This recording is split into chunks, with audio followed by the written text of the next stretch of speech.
Hello and welcome back to the Electronic Intifada's live stream for Thursday, July 30th. Thank you for tuning in. I'm Nora Barrows-Friedman here with my colleagues Jon Elmer and Tamara Nassar. Ali Abunima and Asa Winstanley are away this week. It's day 1028 of Israel's genocide in Gaza. Coming up, lawyer Craig Mokhiber will examine the political nature of the escalating attack on the International Criminal Court and on prospects for accountability for Israel's genocide. We'll also talk about his latest article challenging the constant demand that Palestinians and their supporters affirm, quote, Israel's right to exist. Later on in the show, Jon will report on the battle damage at U.S. bases across West Asia that has been revealed by satellite imagery following the latest exchange of fire between Iran and the U.S., and Yemeni forces blockade the Red Sea and target Saudi oil infrastructure. And just a quick note, after today's show, we'll take a 2-week break, returning for a regularly scheduled live stream on August 20th. And of course, all of our coverage will continue on electronicintifada.net. But first, let's take a look at the news. Here's a brief summary of some of the latest developments this week in Palestine and Lebanon. Israel is escalating its attacks on Palestinians as the so-called Yellow Line pushes west, expanding the death zone in Gaza, and as Israeli lynch mobs and soldiers enact pogroms in the West Bank with absolute impunity. Israeli warplanes struck a tent sheltering displaced people in the Mawasi area of Khan Yunis earlier in the morning on Thursday, according to local reports. 2 Palestinians, one of them a child, and several wounded individuals arrived at Al-Aqsa Martyrs Hospital, medical sources told the Wafa news agency. In a separate strike, Israel killed a child and wounded several others in an attack on a residential apartment in central Gaza. The victims were also transferred to Al-Aqsa Martyrs Hospital in Deir Balah. Sources said that 6 Palestinians were wounded, 1 critically, when Israeli warplanes targeted an apartment building near Al-Mamuniya school in the Rimal neighborhood west of Gaza City. On Wednesday evening in Gaza, Israel killed 2 Palestinians in separate drone strikes, according to the local Wafa news agency. An Israeli drone targeted an intersection in the Rimal neighborhood of Gaza City, killing 1 and injuring several others, and medical sources at Nasser Medical Complex in Khan Yunis confirmed that 1 person was killed and others were injured in an Israeli drone strike in the Mawasi area. Israel also carried out a strike on the Shati, or beach, refugee camp west of Gaza City, destroying residential buildings. The Cradle posted a video of an enormous explosion on a family's home. At least 1 Palestinian was killed and 22 were wounded in an Israeli attack on a phone charging point in the middle of the Balata market in the Nuseirat refugee camp in central Gaza on Tuesday. Also, Israeli soldiers shot a man in the back in the northern city of Beit Lahia in an area close to the so-called Yellow Line. Reporter Mahmoud Sobeh filmed paramedics attending to the victim and loading him into the ambulance. The Anadolu news agency reported that Israeli military vehicles opened fire on a camp for displaced people east of Deir Balah in central Gaza, injuring 3 Palestinians, and 5 were injured by Israeli military gunfire targeting a separate displacement camp west of Khan Yunis. Also on Tuesday, Israel targeted the Dar al-Muqattaqin mosque in Gaza City. Filmmaker Osama Alashi filmed the moment of the attack. A correspondent for Anadolu reported that Israeli fighter jets struck the mosque, which is located near the YMCA in central Gaza City, completely destroying the building. The strike also destroyed tents housing displaced families and caused extensive damage to nearby homes and civilian property. According to Anadolu, hundreds of Palestinians were left without shelter following the attack, amid widespread destruction in the area. Gaza's Ministry of Endowments stated that almost all of Gaza's 1,275 mosques have been either completely destroyed or damaged in the last nearly 3 years of Israel's genocide. On Monday, Israel killed a Palestinian in a drone strike near the Hira Mosque in the northern city of Jabalia, and another person identified as Mohammed Islim was killed south of Deir Balah in central Gaza in a separate strike. Israel assassinated high-ranking civil police and security personnel over the weekend. On Sunday, in a so-called double-tap airstrike, Israel targeted the director of the Internal Security Service in Gaza's central governorate, 44-year-old Colonel Wael Musa al-Ladawi, along with Major Ramez Tawfiq Abu Zurek, 49, while they were driving in a car in Deir Balah.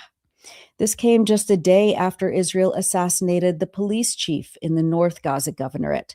54-year-old Brigadier General Abdul Nasser Mohammed al-Muqaddama was killed in a targeted airstrike in Gaza City on Saturday. Gaza's Interior Ministry said that these assassinations represent, quote, a deliberate continuation by the occupation to target key components of police operations with the aim of spreading chaos in the Gaza Strip. Since the so-called ceasefire agreement came into effect in October 2025, 55 police commanders, officers, and personnel have been killed in direct attacks by the Israeli occupation army, targeting police headquarters, patrols, vehicles, and personnel. Also on Saturday, local reports said an Israeli attack in the Zaytun neighborhood of Gaza City killed a man, Suhail Haji, and two Palestinians, Amr Manar Abu al-Rish and Najla al-Sharif, were killed in an Israeli drone strike on the roof of a house in Khan Yunis. One Palestinian was killed and others were wounded in an Israeli drone attack on a tent for displaced persons in the Mawasi area of Khan Yunis. Reports of Israeli shelling and shooting resulting in injuries in areas in and around the Nuseirat refugee camp were also recorded by local media on Saturday. The Israeli army used drones to bomb an area just outside the gates of Al-Aqsa Martyrs Hospital in Deir Balah. Closed-circuit TV footage shows the moment when a nearby journalist tent was rocked by the explosion. Al Jazeera's Tarek Abu Azoum was there and described the scene. Israeli military struck a target nearby Al-Aqsa Hospital. We were in journalist tents and it seems that there is another explosion now. The Israeli military struck the gate of Al-Aqsa Hospital right now. We are trying to bridge closer to see what is happening there. It's the gate of Al-Aqsa Hospital that has been struck at the moment. People are really wounded now. This is an elderly man who has been injured. And here we can see that a group of civilians have been hit in this small shop here. Drones are still hovering at the sky, over the sky right now. And on the ground, we can see that a group of Palestinians have been wounded and now they are waiting to be evacuated by civilians to Al-Aqsa Hospital.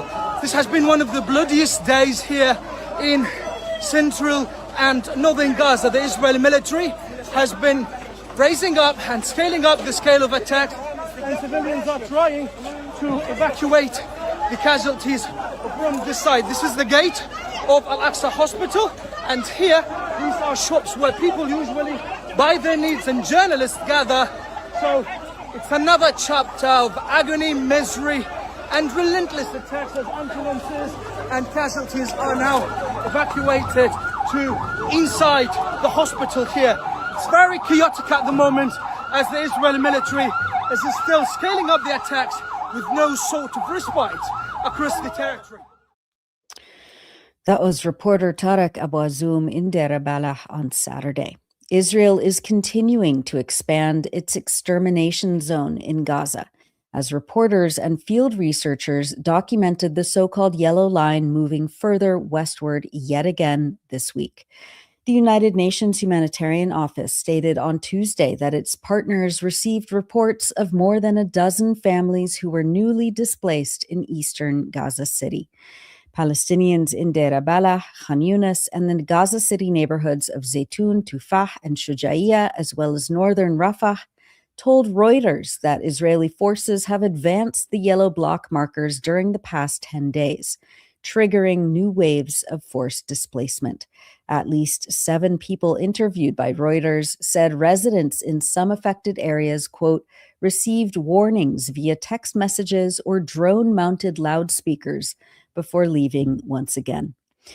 Our contributor Mohammed Assad took these videos of massive displacement shelter camps in western Gaza City, which remain overcrowded without basic infrastructure and confined by Israel and the West to a constantly shrinking space.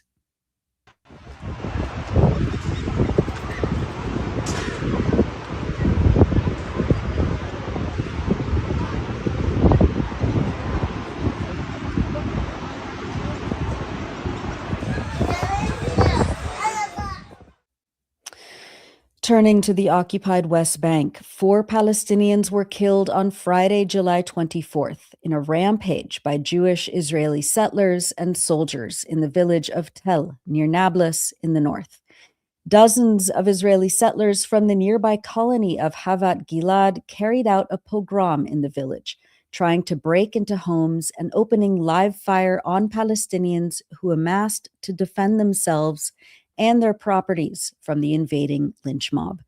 A joint statement by Palestinian human rights groups says that as villagers rushed to assist in the defense of their community, quote, an armed settler wearing military apparel opened live fire on civilians, injuring several. Incensed by the attack, a villager confronted the armed settler and disarmed him. A subsequent exchange of gunfire resulted in the deaths of a soldier and an officer from the occupation forces, both residents of nearby settlement outposts. The exact source of the gunfire remains unverified, and no presence of Palestinian firearms was reported or proven in the area. The resident of the village who disarmed the settler and was shot dead was later identified as Farouk Ramadan. Uniformed Israeli soldiers then arrived at the scene, the joint statement adds, and immediately opened live fire directly at Palestinians. As a result, 4 Palestinian residents of the village of Tel were killed, and 4 others sustained live ammunition injuries. The injured were subsequently evacuated to local hospitals for medical treatment. Israeli forces later that afternoon infiltrated the city of Nablus, raiding the hospital where Palestinians injured in the settler attack were receiving treatment, and arrested them in the emergency department. The Palestinian rights groups add that later that night, Israeli forces again raided the village, arrested approximately 30 residents, and raided the home of Farouk Ramadan, who had been killed earlier that day, in preparation for its punitive demolition. Dropsite News reports that, quote, armed settlers accompanied by the Israeli military established a new illegal outpost on the site of the attack, installing caravans after uprooting hundreds of Palestinian-owned olive trees in the area. It is one of at least 6 new colonial outposts reported on occupied Palestinian land as Israeli settlers take advantage of the mass crackdown they incited, in addition to the expansion of existing outposts over the past few days alone, with the support of the Israeli army, Dropsite added. Other outposts established by Israeli settlers over the weekend in Palestinian villages include those in Safa and Sinjil in the Ramallah Governorate, in Deir Istia and Deir Balut in the Salfit Governorate, and Asira al-Shamaliya in the Nablus Governorate. Multiple other outposts are being expanded, Dropsite reports. Following the pogrom in Tel, Israeli settlers engaged in other attacks in nearby Palestinian villages and set fire to homes and cars. The Palestinian rights groups said in their joint statement that on Friday evening, heavily armed settler militias under the direct protection of the occupation army launched coordinated attacks against the villages of Sara, Urif, Jit, and Fara'ata. Settlers set fire to homes, vehicles, and agricultural fields and severely assaulted local residents, inflicting serious injuries. Simultaneously, they continued an unprecedented campaign of violence and intimidation against the town of Beit Furik. Settlers also set fire to a mosque in the village of Kur on Sunday. spray painting its walls with racist graffiti and damaging the interior of the building before local residents managed to extinguish the fire. Another mosque, which was under construction in the village of Kusra, was attacked by settlers also on Sunday. The Israeli mob burned wooden materials and construction equipment at the site, local reports say. My colleague Tamara Nassar will be publishing a detailed report on the accelerating rate of Israeli settler violence and pogroms across the West Bank, so do look for that on electronicintifada.net. Following the settler pogrom in Tel, Israeli soldiers attacked journalists with tear gas while they were working in the village and covering the developing story. Israeli forces also imposed collective punishment measures on Palestinians across the West Bank, including closing major checkpoints and the entrances of towns and villages. The Israeli army closed a checkpoint south of Nablus, preventing an ambulance from passing through, which was carrying a pregnant woman in emergency condition. The Anadolu news agency says that the ambulance crew was held for more than 30 minutes while the woman, who was 6 months pregnant and suffering from severe bleeding, was forced to undergo a search despite her critical condition. The ambulance officer said that Israeli soldiers ordered the crew to switch off the ambulance's engine, causing its onboard medical support equipment to stop operating. The ambulance was eventually allowed to continue to the hospital, where doctors managed to save the woman's life but were unable to save her fetus. In the Jordan Valley village of Ain al-Helwe on Tuesday, July 28th, the Israeli civil administration, backed by occupation forces and settlers, carried out demolitions of homes belonging to the Daragma family in violation of a Supreme Court injunction order, according to the Jordan Valley Activists Collective. In a video posted by the activists, Israeli bulldozers are seen tearing down structures and destroying property while Israeli soldiers look on. This past week, Israeli forces ordered the demolition of at least 10 Palestinian homes in the town of Beit Dajan, east of Nablus.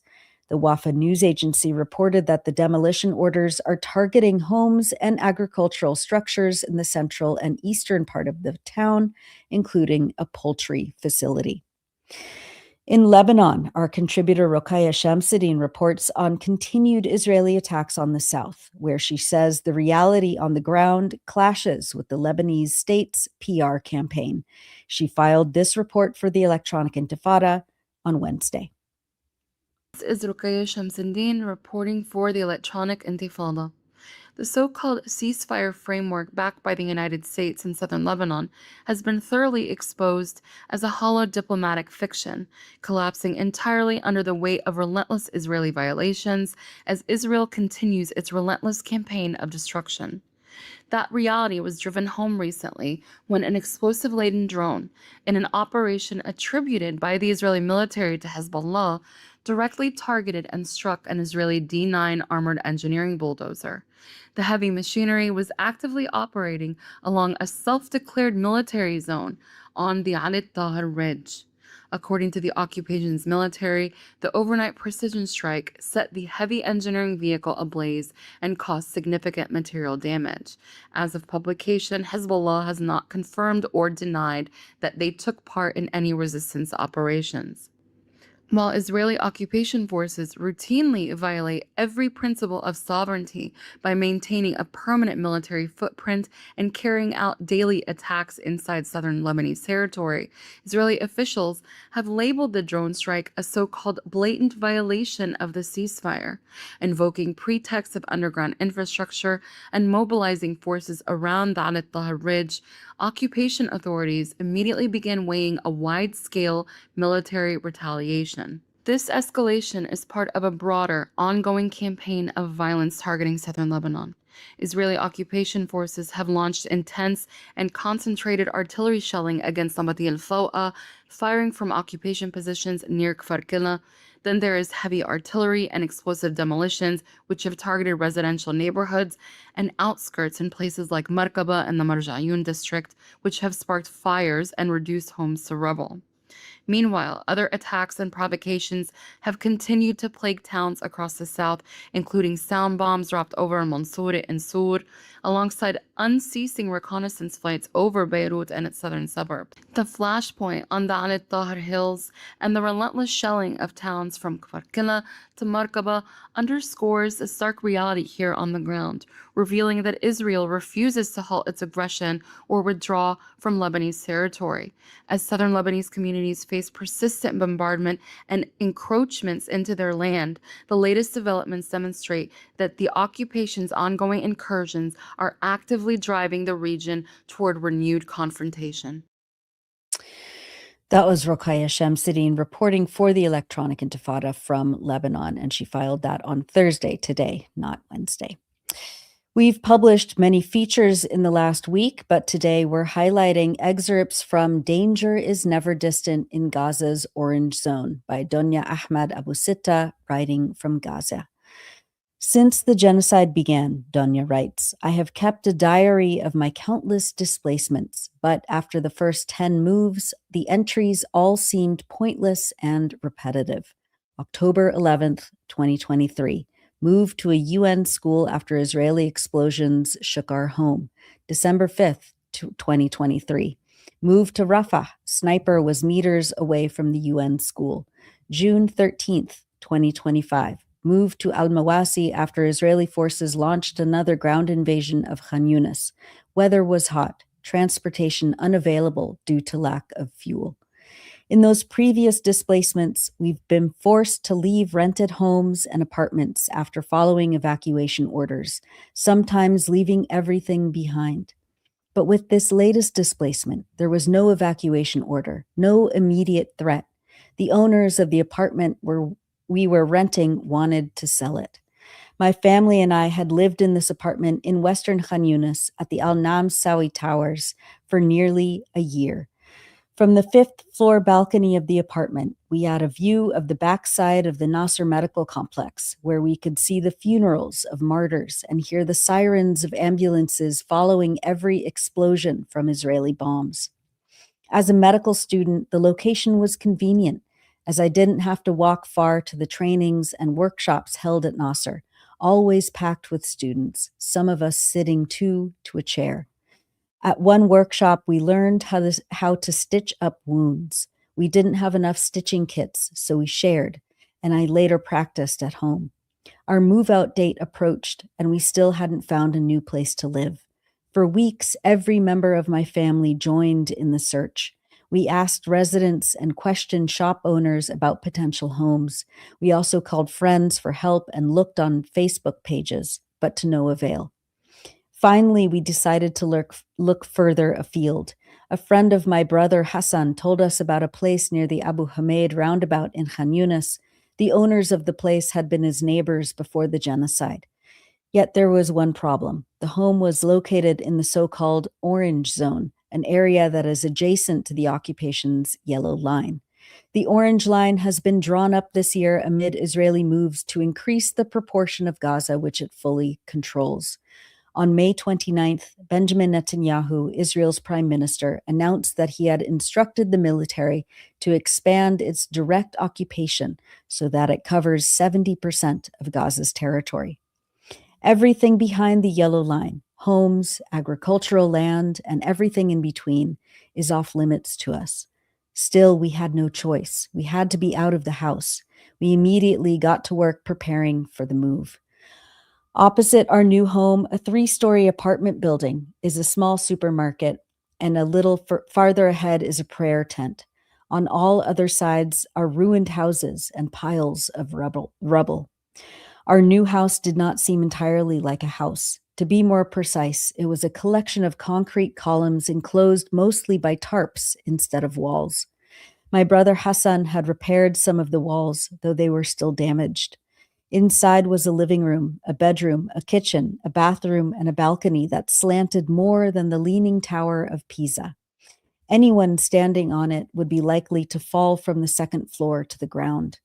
That first night, my mind traced over my worst memories of the genocide, such as when an occupation sniper was near our home in the Al Amal neighborhood in Khan Yunis, and we were forced to avoid windows to crawl on the floor. Then I thought about the time a special forces unit entered the Al-Shabura camp in Rafah at the beginning of 2024, and the quadcopters hovered low and targeted anyone who moved. My mind considered all these scenarios, as if helping me plan for them. How would I respond if anything like that happened tonight? I messaged my close friend Bara. I feel like there are people under the rubble surrounding me from all sides. She replied that I wasn't just feeling that, and that certainly people were under the rubble. I fell asleep wondering about the people under the rubble. Did they live for a long time under the rubble? Did they suffer? Had their calls to rescuers gone unheard? I hoped that one day they could be buried. We have now been in the house for over a month. The water truck comes twice a week. People line up and wait for its arrival. From there, hoses extend from the tanks on the truck, and we fill our containers. Obtaining drinking water is a separate ordeal. We pump water from our 1,000-liter rooftop tank, which lasts us for about 3 or 4 days. For bread, we have to go to the city center to buy it because there is no bakery in the area. Adjusting to the new home hasn't been easy. There is no stable internet connection in the area, and we are still making repairs to the house, as it has no proper water or sewage system. Our most recent improvement involved partitioning off a space with a nylon curtain for my brothers from the main living area. Quadcopters approach the neighborhood daily, morning and evening, to film and survey the area. Yet I have grown to feel more comfortable in the house now, since, safety-wise, there is no truly safe place in Gaza. Those are excerpts from Danger is Never Distant in Gaza's Orange Zone by Donya Ahmad Abu Sitta, writing from Gaza. Read more on electronicintifada.net. And now, as we always do, we wanted to highlight people expressing joy, determination, and reclamation across Palestine and around the world. Our contributor and dear friend Abu Bakr Abed posted 2 videos a few days ago of Palestinians in Bethlehem and Gaza celebrating the achievements of high schoolers who have passed their graduation exams called 𝐓𝐡𝐞 𝐄𝐥𝐞𝐿. The first one is of a group of youth celebrating on top of an 18-wheeler truck in Bethlehem. And the second is from Gaza, where people are playing music and celebrating in a displacement shelter.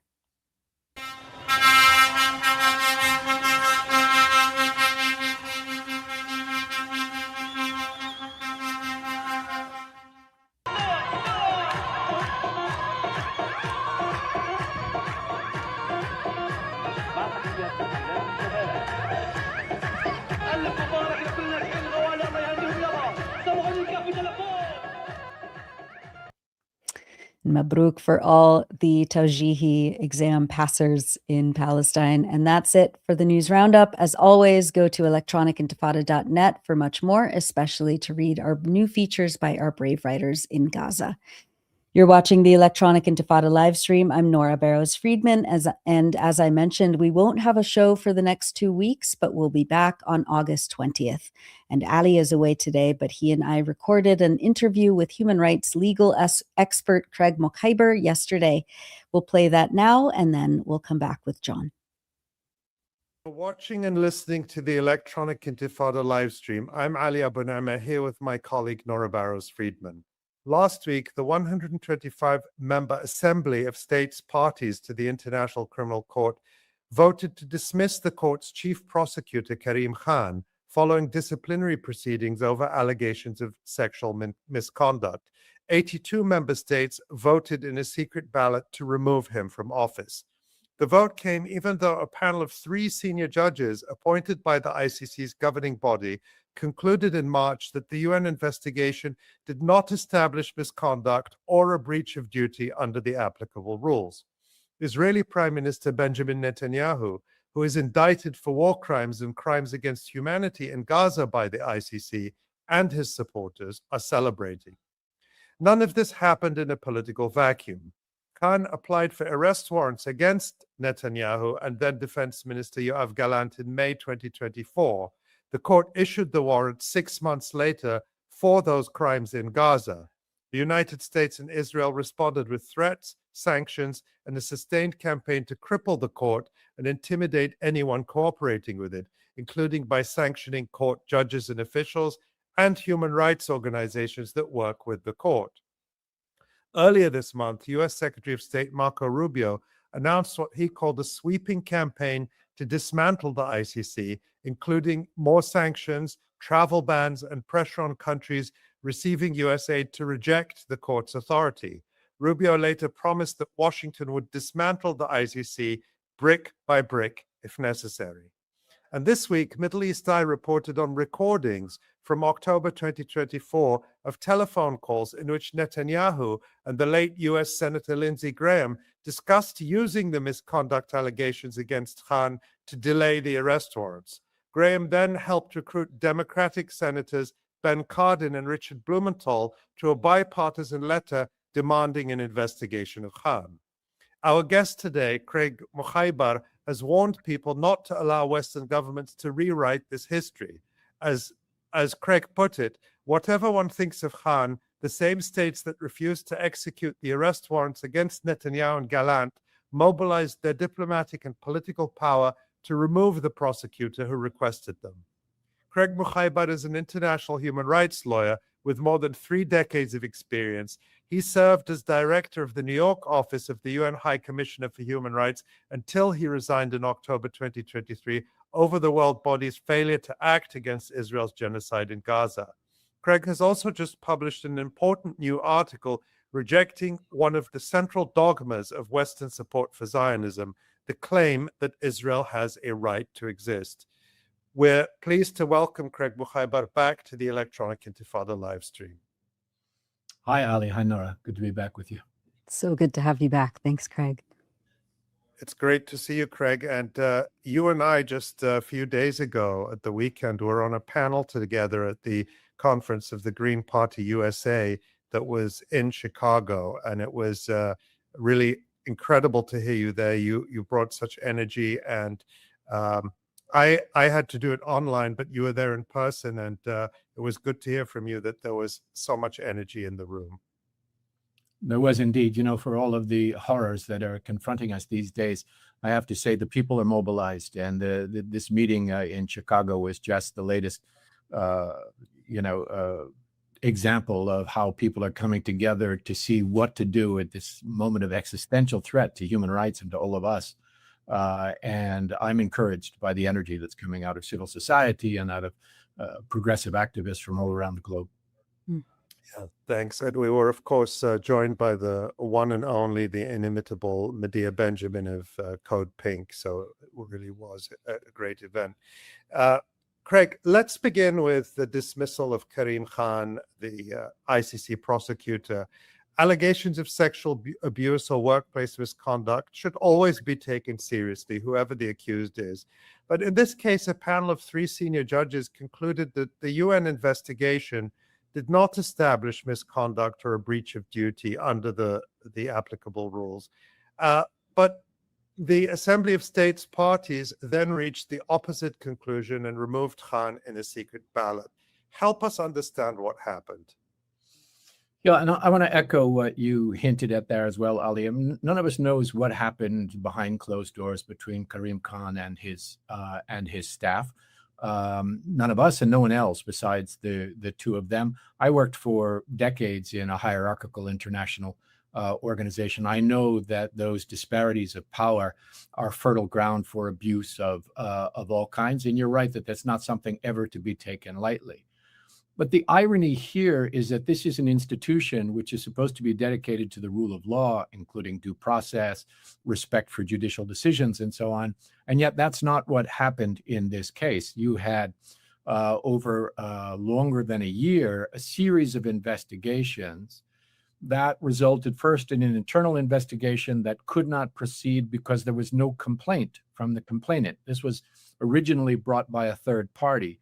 You then had a factual investigation by the Office of Internal Oversight of the UN that collected all of the testimony and data that it could collect that did not arrive at any conclusions and did not certify any guilt on any part, but just sort of set out set out the case. And then you had a panel of independent judges appointed by the Bureau of the ICC itself that, as you say, returned a finding that Karim Khan, under their standard, could not be found to have been responsible for misconduct of any kind, by the way.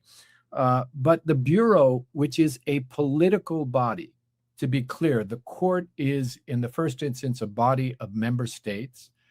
The Bureau and the Assembly of States Parties are political bodies made up of countries, not of judges, not of independent experts, but of politicians, of diplomats, right? That body decided to effectively overturn the decision of the judges, the panel of judges, and to call for the punishment of Karim Khan despite the finding of those judges, and then later to present that case with intensive lobbying to the full Assembly of States Parties that then agreed with them and took the same decision. So a couple of things here that are very disturbing. One is all of this is happening in the context of a brutal campaign by the United States and Israel, by their intelligence agencies, by their politicians, by their proxy groups to destroy Karim Khan, the ICC judges, and the institution of the ICC itself. And as you know, as you've said, Marco Rubio has now announced publicly that they are now shifting into high gear for the purpose of dismantling the International Criminal Court. All of this being done because the court had the audacity to issue warrants for arrest for Benjamin Netanyahu and Yoav Gallant for crimes against humanity in the context of the ongoing genocide in Palestine. ICC member states, from the West in particular, have throughout this period, before the indictments, the arrest warrants were issued, pressured the court not to do so. Since it has those warrants have been issued, they have been actively working to punish the court and the prosecutor for having done so. And none of them have done anything concrete to meet their legal obligations to execute the warrants against Netanyahu and Gallant. And when you see the absolute absence of energy and investment on the part of the ICC member states that voted to punish Khan, the absence of any energy put into holding Netanyahu and Gallant accountable and executing the warrants, and by the way, many of them having been complicit in the crimes being perpetrated by the Israelis, and then the intense diplomatic effort to quickly punish Khan in a case where a judicial panel had cleared him, then you have to say that there's something terribly irregular that is happening here. And I think most watchers of the court have recognized this. The debate, I think, is between those who see this as entirely irregular and therefore a part of this broader campaign to discredit and ultimately destroy the court, and those who say, yeah, this is all terrible, but Khan is not a credible prosecutor anymore, so he should be shoved aside. Now, the problem here with that second view is that I don't see any possibility in hell, which is where we are these days, of the member states, the states parties of the Rome Statute of the International Criminal Court, of allowing a new prosecutor to be appointed who would have any chance at all of actively seeking to hold the Israeli regime and its perpetrators accountable. It took Karim Khan a very long time to act on this file. He only did so because of public attention and public pressure, where you had a live stream genocide going on, and he finally then found the courage after a series of steps to insulate himself. He had fought by bringing in external legal experts to first do a report and so on, by including some Palestinian indictees as well. He did everything he can to try to insulate himself. It didn't work because he had been warned not to take this action, and he took it.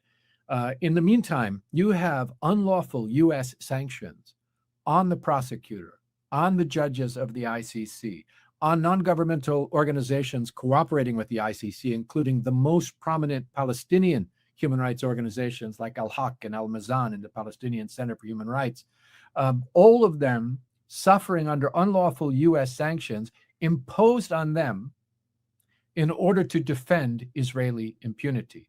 And now Marco Rubio announcing that he intends to ratchet up the attack on the court until it is dismantled. And we've seen in recent days countries that are states parties to the Rome Statute that are under the thumb of the U.S., countries like Venezuela and Chad so far, announcing that after conversations with the U.S. State Department, they are withdrawing from the court, another front in the effort of the State Department to dismantle the court on Israel's behalf. So I will just close where I started, which is I don't know what happened between Karim Khan and the person who has brought allegations against him. Nobody else does, not the Bureau, not the Assembly of States Parties, not those attacking Khan.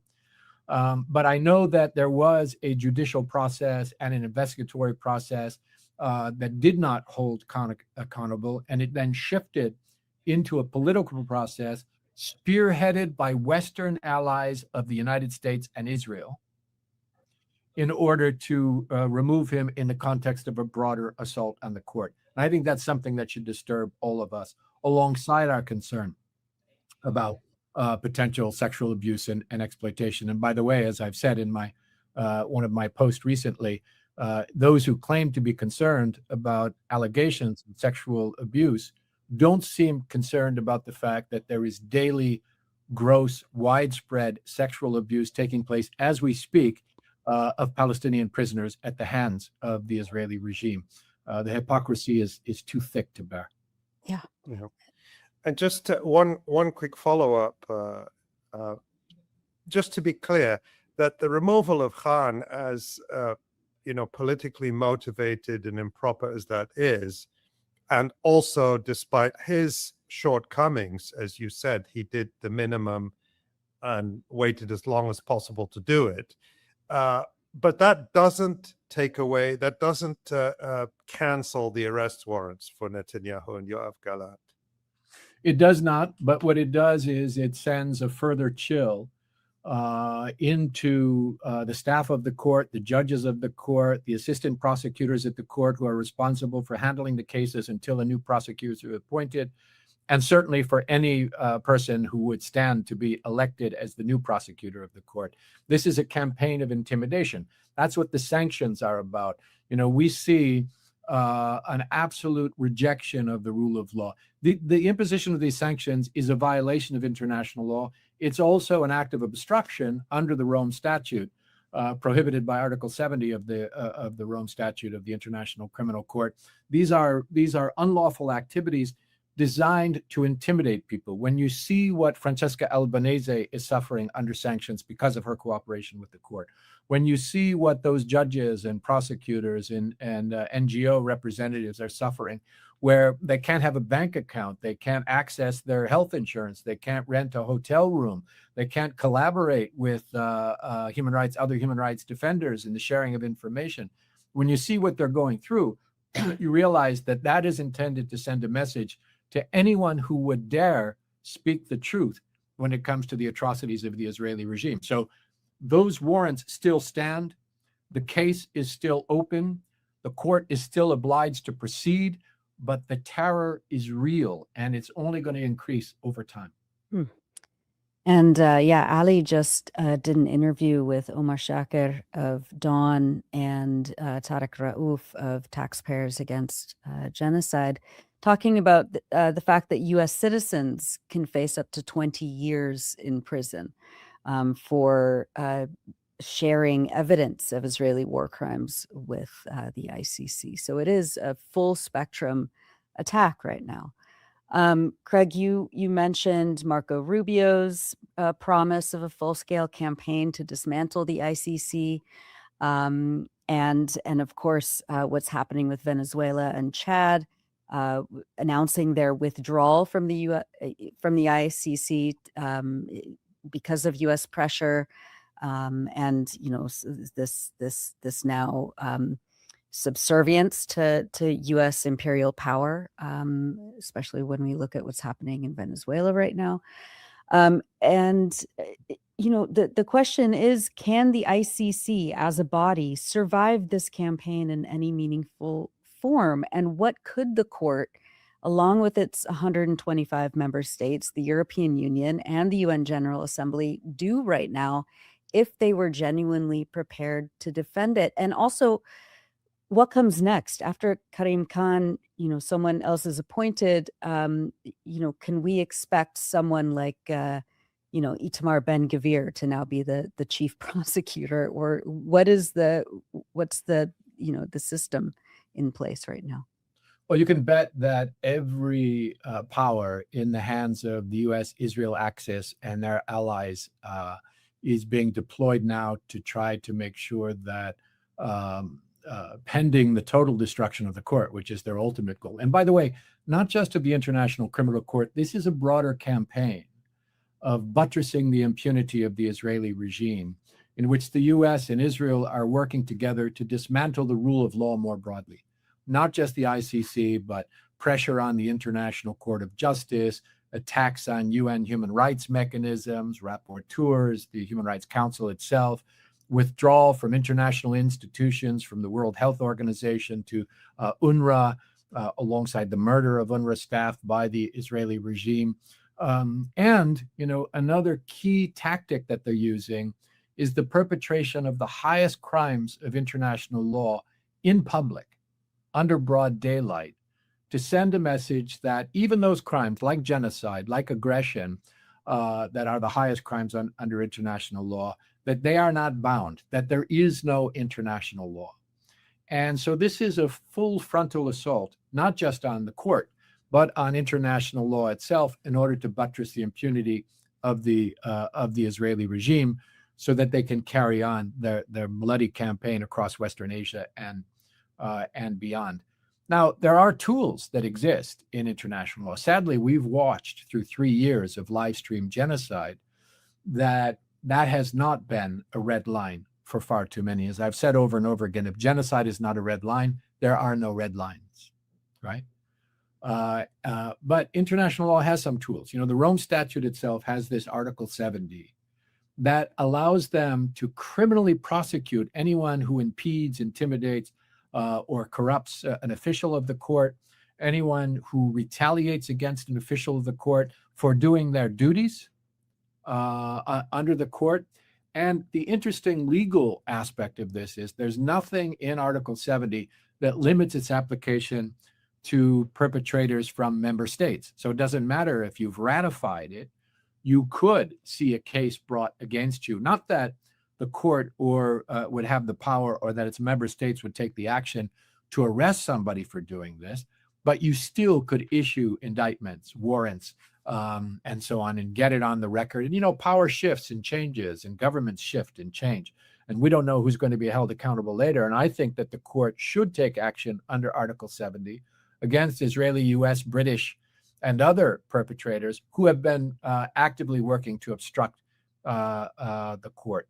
And in fact, when Khan was announcing the warrants against Netanyahu and Gallant, he had already been harassed and threatened by these powers. And in his announcement, he said specifically that they would not hesitate to use Article 70 to hold them accountable for attacking him. And that he said all attempts to impede, intimidate, or influence the officials of the court could be subject to Article 70 if that conduct continues. And that promises Article 70 includes a prison sentence of 5 years in prison for those sort of activities. Okay, so beyond Article 70, the ICC is an international organization. It has legal personality, which means it has legal rights. It could take legal action and adopt countermeasures to hold those perpetrators accountable who are attacking it while it's doing its job. And then thirdly, the court is located in a UN member state, which is the Netherlands, that is also a state party to the Rome Statute, to the International Criminal Court. And it is obliged to provide security and to defend the court. So anything that's done against the court effectively on the soil of the Netherlands solves the problem of jurisdiction. So in the same way that Israel has not ratified the Rome Statute, but can be held accountable for perpetrating crimes in Palestine, so it is that the U.S. or Israel, even though they are not states parties to the ICC, committing what are crimes in the Netherlands would solve the problem of jurisdiction, and they could be held accountable. Now, it's unlikely that they're going to be arrested for any of these kinds of crimes. The U.S. is heavily armed, violent, lawless in its actions abroad, as Rubio has openly and arrogantly declared in public. The ICC or even its individual states parties don't have any power to impose their decisions on the U.S., for example, by force. But those member states could come together, or even a core of them, to protect ICC judges and prosecutors. U.S. and Israeli perpetrators could find themselves marked as fugitives from justice, as are Netanyahu and Gallant, who, by the way, have only been traveling to safe countries like the U.S. since those warrants were issued. Their world has been made smaller as a result of these warrants. That could happen to those who are also engaging in threats and attacks on the court itself if enough of the member states came together to back that up. They could impose political and diplomatic costs as well on these perpetrators, which would result in further isolation of the U.S. on the world stage. And by the way, I want to say it's really important. Those 125 countries that are states parties, they are obliged to take these kinds of actions. It's their responsibility. It's their treaty obligations as having ratified the Rome Statute to do so. And so hopefully some of them could be prevailed upon to take account. The other thing that they could do is these sanctions, these terroristic sanctions imposed by the U.S. unlawfully on Francesca Albanese, on the prosecutor, on the judges, on the NGOs, and so on. States can take action to block the impact of those sanctions. The European Union has blocking legislation that could be activated to protect anyone who's been the subject of these unlawful sanctions and to allow them to be protected from persecution, to have bank accounts, access to their money, to function normally despite those sanctions. And so far, the European Union has done nothing to activate those blocking legislation to protect them, but they could do so if people mobilize to insist in European countries in particular. Member states, as I've said in the past, could convene an emergency session of the General Assembly under Uniting for Peace to circumvent the U.S. veto and the U.K. veto and the Security Council and adopt measures to push back against the assault on the court, the assault on international law, the assault on the UN and on the NGOs. With just a modicum of political will, it would be possible to bring one of those Uniting for Peace mechanisms forward in order to adopt the necessary resolution to insulate people from these lawless actions by Rubio and his co-conspirators in all of this. So, I said in my article that this is not really new. This attacking on any mechanisms that can constrain fascistic power, such as that of the Trump administration, that's a part of the old game plan of fascists everywhere. It's what Mussolini did. It's what Franco did. It's what Hitler did, was to go after the judiciary and then dismantle those that couldn't be cowed, and then to put in place political tribunals in their place. But what's different about what the U.S. Israel Axis are doing now and what Rubio is doing now is that they've taken this old fascist game plan and they've made it global. And they are absolutely committed to dismantling the nascent 80-year-old post-World War II legal system in its entirety for one purpose and one purpose only, which is to shore up Israeli impunity at a moment in history when that impunity had begun to crumble. And of course, it's worth noting that this week, Benjamin Netanyahu flew to Washington to meet with President Donald Trump and to attend the funeral of the warmongering Senator Lindsey Graham. And he was granted safe passage to the airspace of 3 EU countries, Greece, Italy, and France, and Canada, all of which claim to support the ICC and uphold international law. Craig, I want to turn to your article, your latest article for Mondoweiss, headlined, "No, Israel does not have a right to exist, quite the contrary, actually." The demand that Palestinians and their supporters affirm Israel's so-called right to exist has become a compulsory ritual in Western politics. Germany has even moved toward criminalizing denial of that supposed right. But as you point out, no one is constantly ordered to affirm the right of Italy, Canada, or Germany to exist. Indeed, East Germany no longer exists, and I haven't heard too many people demanding that its right to exist be respected. Why has this exceptional claim become such a powerful political litmus test? And what does international law actually say about the right of a country to exist? Well, no country has a right to exist. This is something that was entirely made up, sui generis in the case of Israel, by those who were insecure about the, at best, shaky legal standing of the state of Israel to exist at all. And so that's why you never hear anyone, you mentioned Germany. In Germany, where they're now passing this legislation that denying Israel's right to exist can land you in prison, literally, for stating something, by the way, that is both true as a matter of fact and something that is also true as a matter of law, that Israel does not have a right to exist. So they are compelling false speech on behalf of this oppressive foreign regime. So, Germany takes it really, really to an extreme. And, not only are they passing that law, but currently already in German law, if you want to acquire German citizenship, you have to pledge that Israel has a right to exist. You do not have to pledge that Germany has a right to exist to get German citizenship, but you have to pledge that Israel does. And the reason that this is done, including by Zionist media corporations in the West, by pro-Israel politicians in the West, by all of these other actors, is a kind of legal insecurity, which is at the very heart of the Israeli project, the Zionist project in Western Asia. It has no right to exist. Now, it's true that no country has a right to exist. It's true that I've said when I joined the UN, there are a lot of countries that existed that did not exist when I left. And there were a lot of countries that did not exist when I joined that later came to exist. So it's just, as a matter of fact, no country has a right to exist.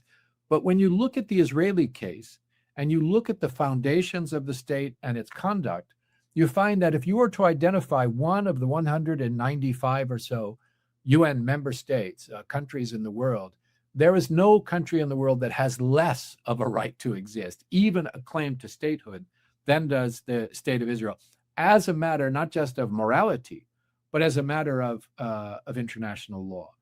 And so I think, when you say why, the regime and its proxies are so deeply insecure about the legitimacy of the state of Israel. First, because of the way that it was founded.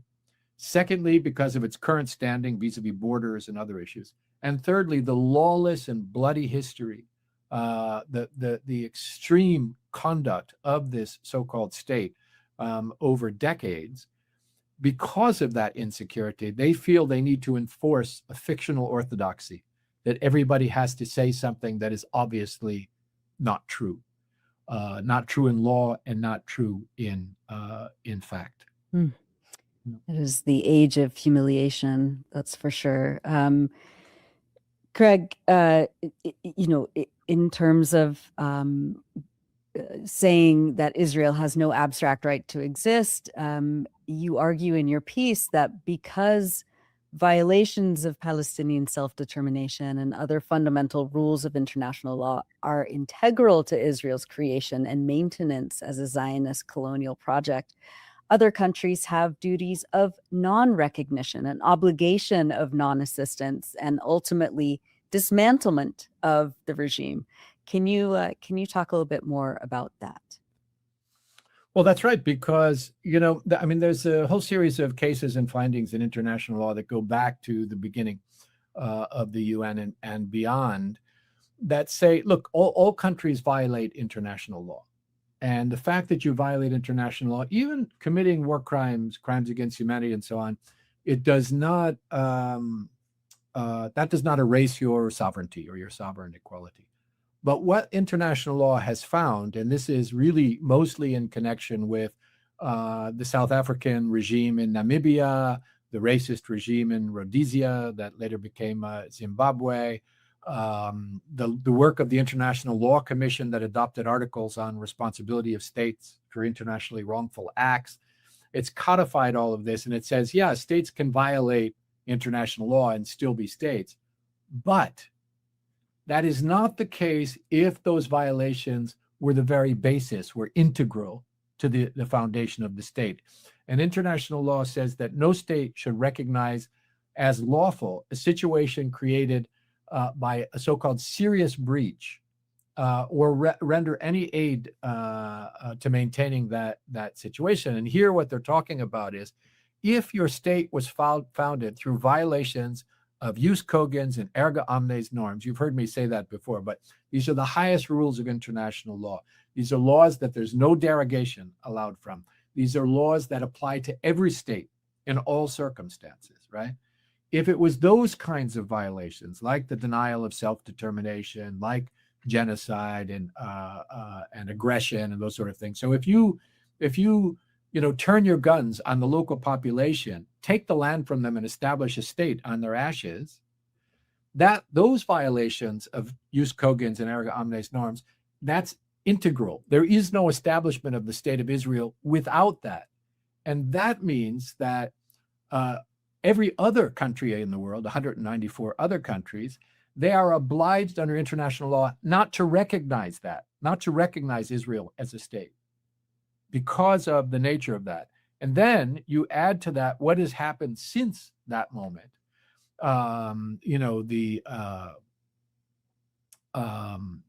The gross violations of human rights, the serious breaches of international humanitarian law, the violations of the prohibition of the acquisition of territory by force, the prohibition of the denial of self-determination, the prohibition of aggression, the prohibition of genocide, that whatever rights Israel may claim, it can no longer claim those rights in the context of that history. So no country has a right to exist as a matter of law. No country has a right to exist as a matter of fact. That's why countries come and go, right? But Israel is a particular case that you can make a very strong legal argument has no right to function as a state, and that every other state is obliged to not recognize its status as a state. So you ask, I'll return to your original question, why do they insist on this when it's so obviously not true? It is that insecurity about the standing of the state. States have certain rights. They have the right to sovereign equality, for example, right? They have the right to territorial integrity. They have the right to self-defense under the UN Charter. But even those rights that are normally afforded to states, those are rights that Israel cannot claim. As we've seen in the International Court of Justice, Israel's tried to claim rights to self-defense. In occupied Palestine, the International Court of Justice has said, you have no right to self-defense there. Your remedy, if you're being attacked there, is to get out. You can't break into somebody's home, and if they hit you back, then claim self-defense. So they don't have that claim that all other states have a right to. One of the fundamental requirements of the recognition of a state is defined borders.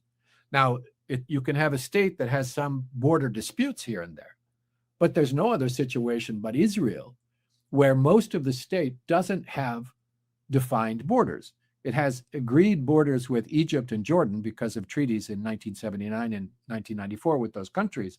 But most of the territory that they claim doesn't have defined borders. And even the 1949 Green Line with Lebanon, Syria, the West Bank, and Gaza, that's not a recognized international border. That's an armistice line to separate forces. They can't claim it as borders.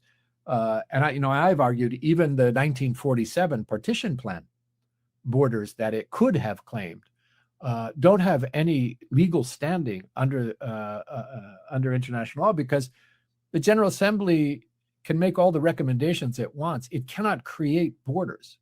It cannot create a country in that way. So once again, Israel has no right to exist as a state, one. It certainly has no right to exist as an apartheid state, as a so-called Jewish state, an ethno-nationalist state. That is in violation of the highest norms of international law itself. And even the rights that states normally can claim, like sovereign equality, the right to self-defense, all those sort of things, Israel does not have a clear claim to. That standing, that weak standing in international law, explains a lot of why we are all told that we must declare that Israel has a right to exist.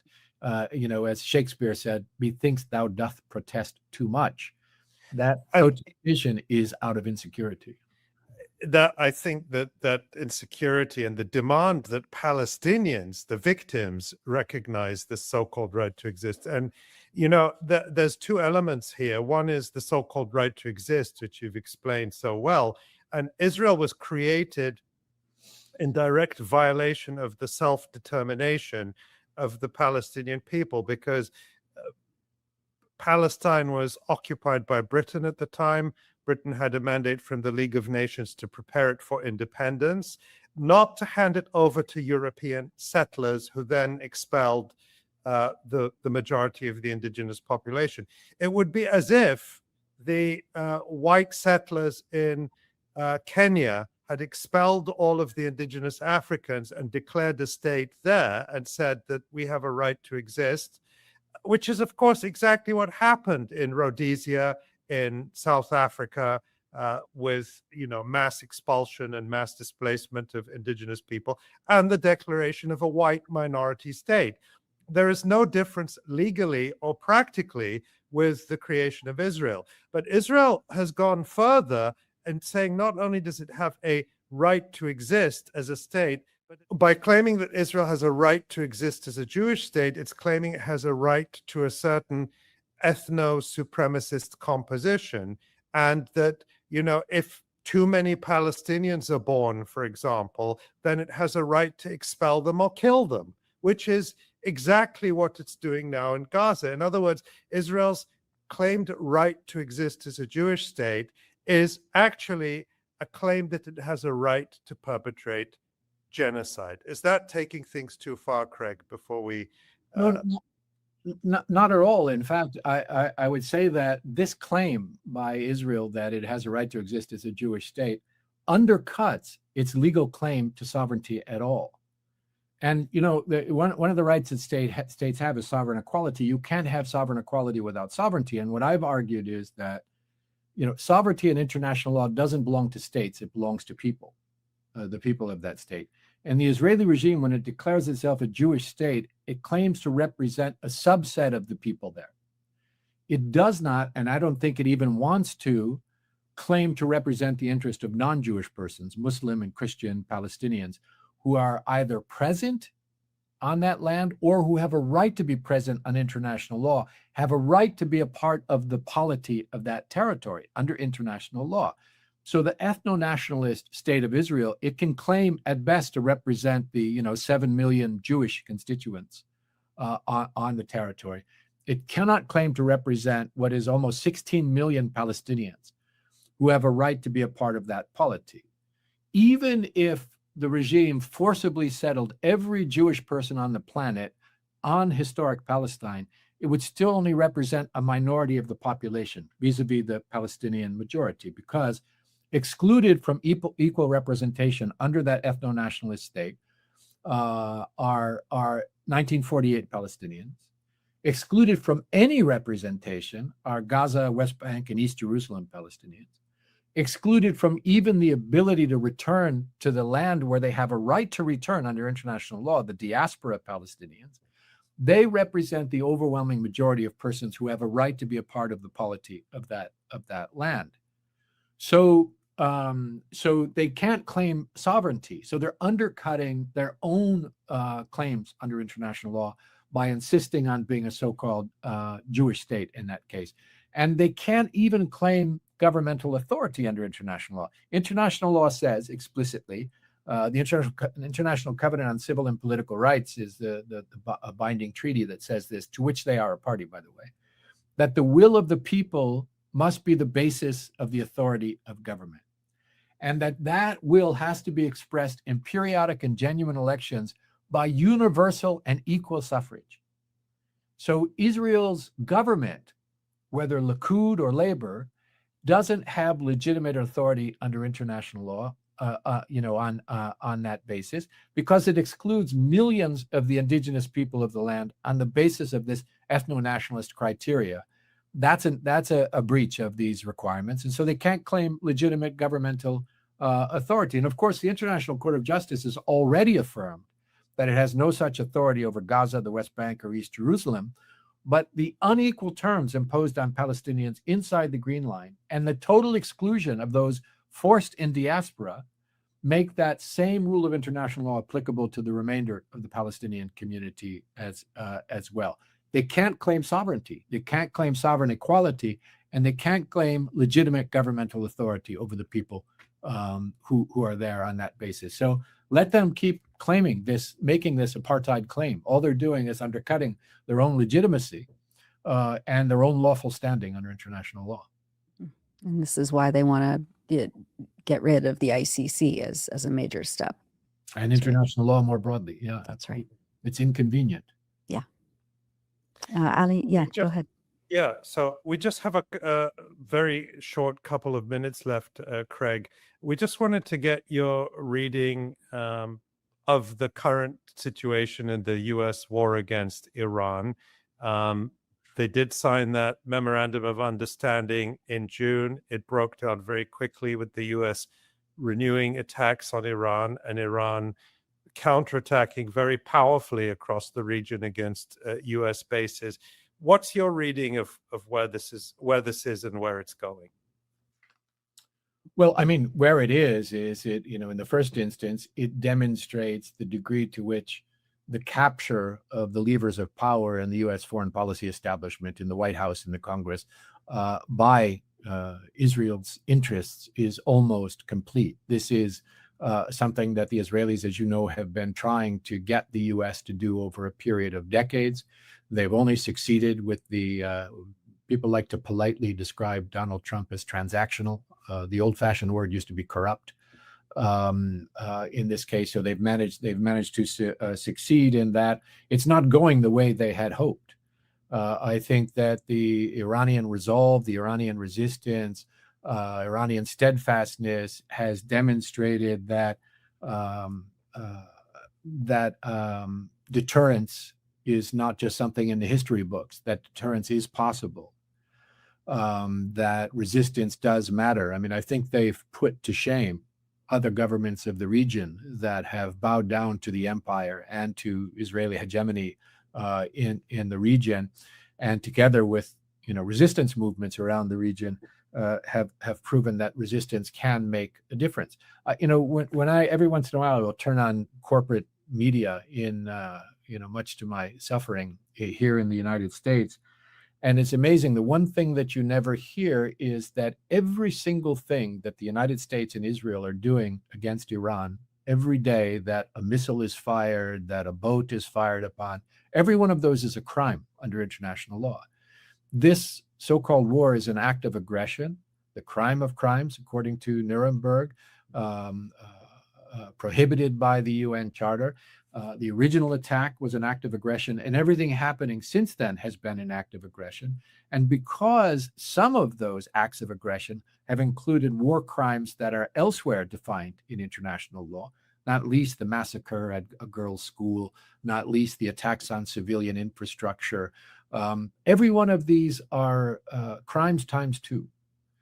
And everything that the Iranian people have been doing to defend themselves against this is justified self-defense under the UN Charter, which includes, by the way, attacks on military assets and installations in neighboring countries that have entered into an alliance with the countries that are perpetrating the aggression against the Iranian people.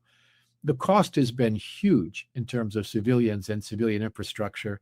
The proclamations coming out of the White House and the State Department and the Department of Defense and their ambassadors in New York that are open declarations of violations of international law are chilling to hear, that they clearly are on a global rampage. And, I think that what we've been talking about here, the attack on the court, the attack on Iran, the genocide in Palestine, the attack and occupation in Lebanon, the attacks on Syria, the attacks on Yemen, and by the way, the attacks on boats in the Caribbean, the kidnapping of the president and first lady of Venezuela. All of these are parts of a global assault by the U.S.-Israel axis on international law, on the international order itself, in order to try to establish or reestablish hegemonic domination by the Axis over the rest of the world, not just in Western Asia. And what we witnessed up until the point of Iran fighting back is one after another, either direct complicity by governments around the world, or just trepidatious, lowering of the eyes of member states and silently allowing serial aggression, silently allowing live-streamed genocide, war crimes, crimes against humanity.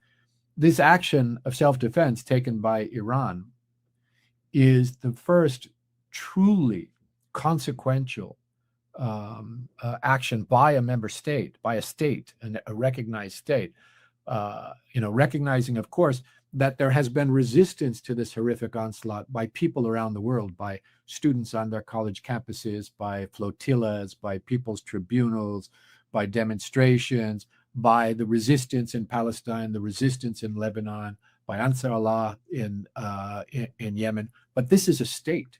This is a formidable state with real military, diplomatic, and political capacities that has stood up and said no more, that we're not going to bow down.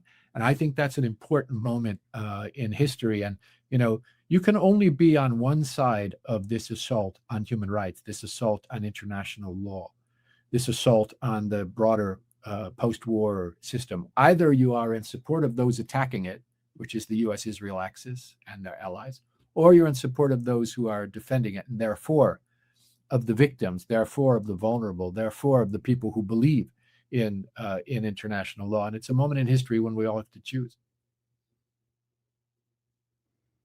Indeed, we do all have to choose. Thank you so much, Craig Mokhiber, for once again walking us through this swamp of corruption and intention of making these just horrific crimes against humanity normal. We will never normalize these crimes. So I just always appreciate you so much for digging deep and for joining us on the Electronic Intifada. Craig, you wrote a recent piece for Mondoweiss, we can put that back up, called "No, Israel does not have a right to exist. It's quite the contrary." Actually, thank you for writing that. You are an international human rights lawyer with more than 3 decades of experience. You are the former director of the New York office of the UN High Commissioner for Human Rights until you resigned in October 2023.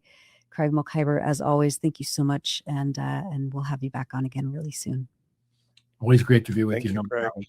Thank you. Thank you very much.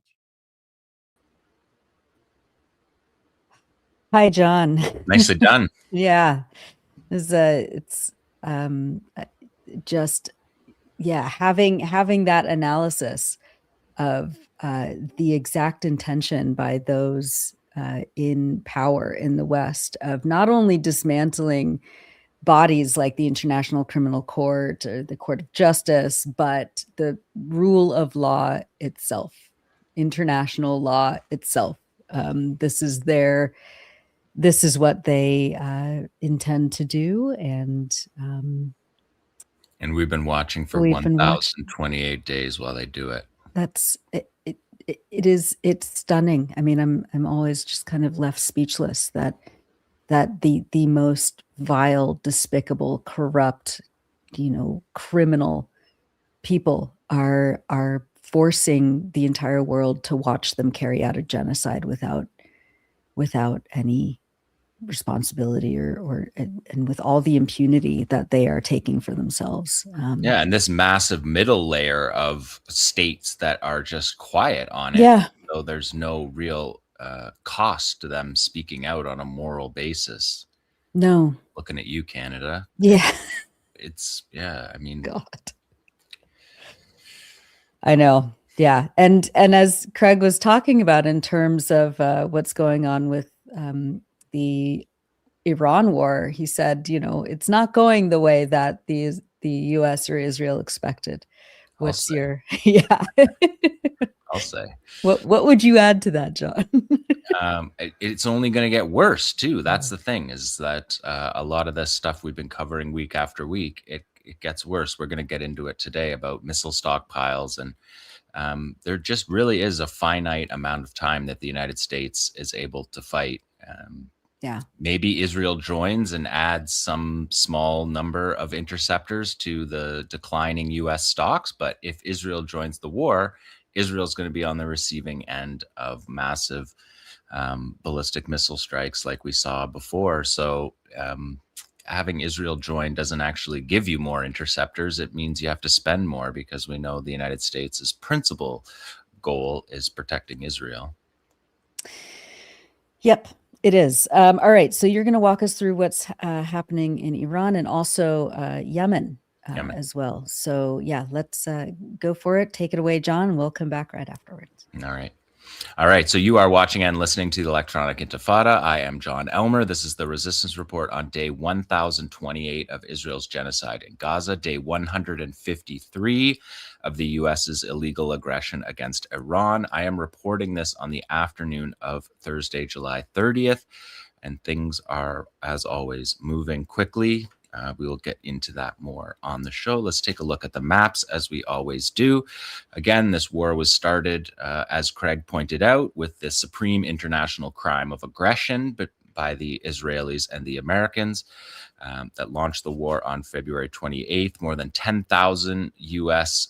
Airstrikes on Iran, a comparable number of missiles and drones launched from Iran towards couple dozen U.S. bases across the region, particularly, as you see on this map in the far left, Kuwait, Bahrain, and beside Bahrain there, the peninsula of Qatar, repeatedly hit, and then Jordan over along the border with Israel further to the west have made up the thrust of the targeted bases.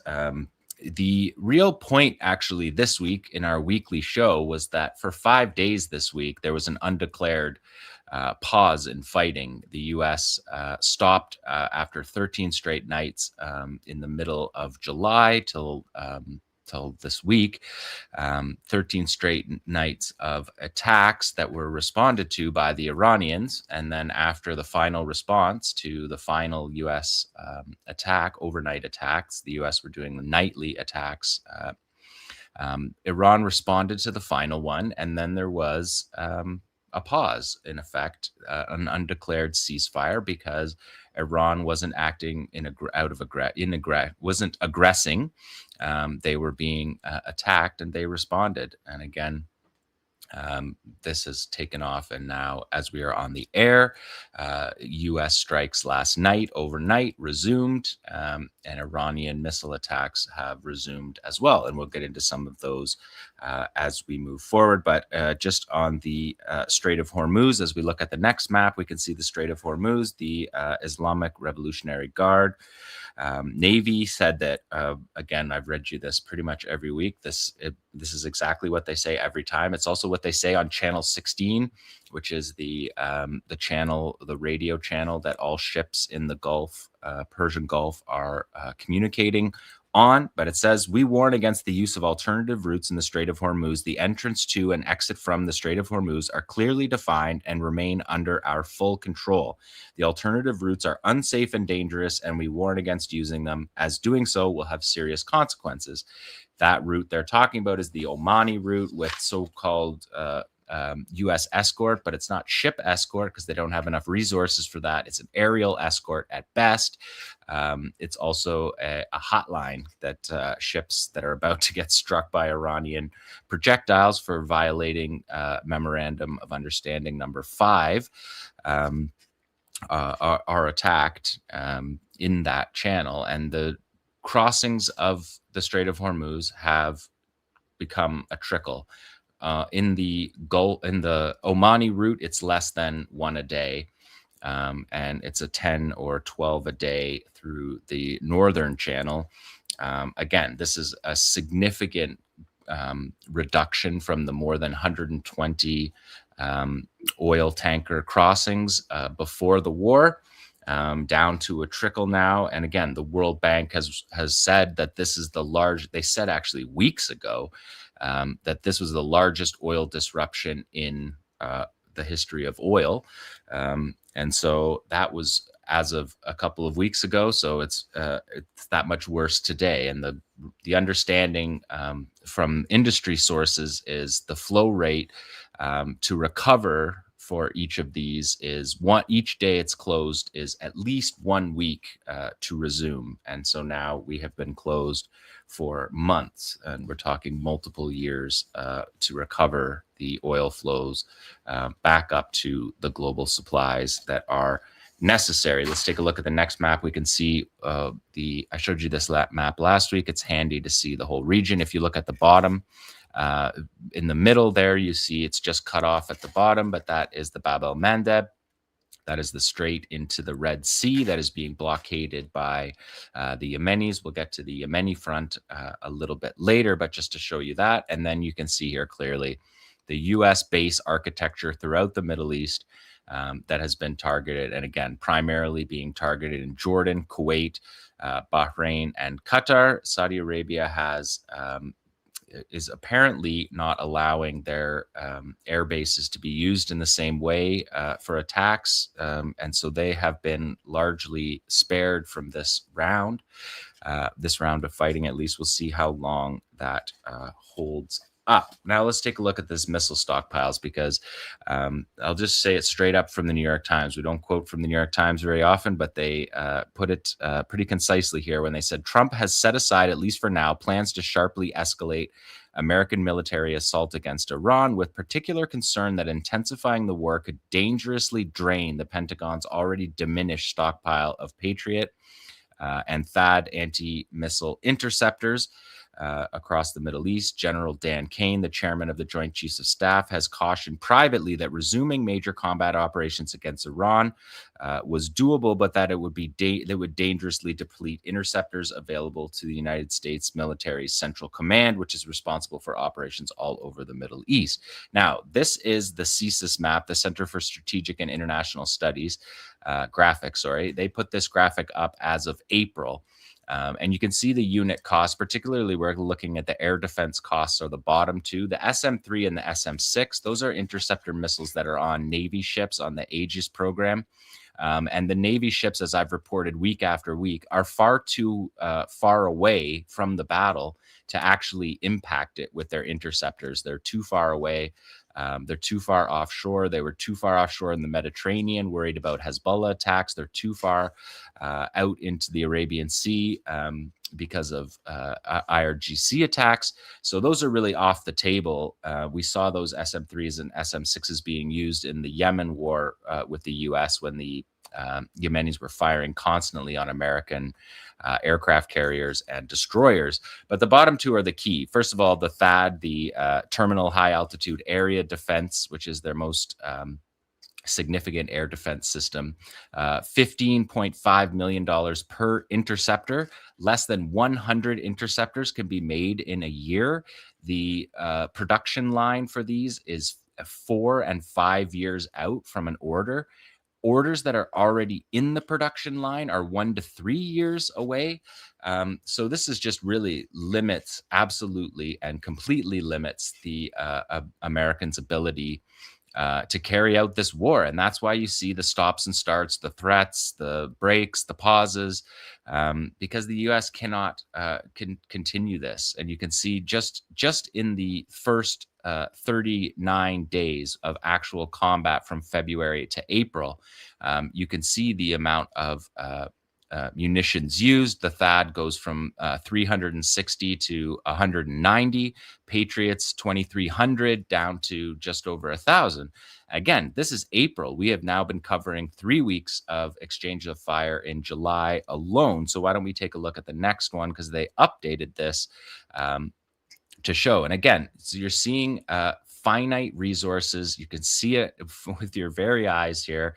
There's no secret stocks. There's no ability to recall these weapons from around the world, previous packages that have been sold to allied nations. Most of those allied nations are using them right now to defend U.S. air bases against Iranian attacks. But look at those numbers, just in down to triple digits for the Patriot system. We've seen Patriots be fired in groups versus a single ballistic missile. We were watching that in the first round in those first 39 days. I showed you videos where we were counting 5 interceptors for a single missile. So this is just not sustainable for the United States. And this doesn't even include the destruction of the radars. And the radars, in some cases, in many cases, hundreds of millions of dollars per radar that are knocked out have created large gaps in this system. So it's not just the missile interceptors, but it's as this war goes on, as the U.S. bases are degraded, as Iran targets the radar installations in particular, these missiles become less effective. And when they're less effective, they fire more of them to make up for the gaps in the radar. And so this is really a situation that the Americans can't get themselves out of. They, the Strait of Hormuz was open the day before the United States launched their act of aggression during negotiations, massacring people who were part of the negotiations in a secret strike, the ultimate act of aggression. This doesn't have an end where the U.S. wins this war. And for Iran, it's existential. They cannot lose this war. So they're exerting control in the Strait of Hormuz, a massive choke point for the global economy. And there's no signs of that changing anytime soon. We are going to show you a few Iranian missile operations. This first one is from last night, and it has sound in, so people be forewarned that you're going to hear the launch of multiple 𝐓𝐻 ballistic missiles coming up right now.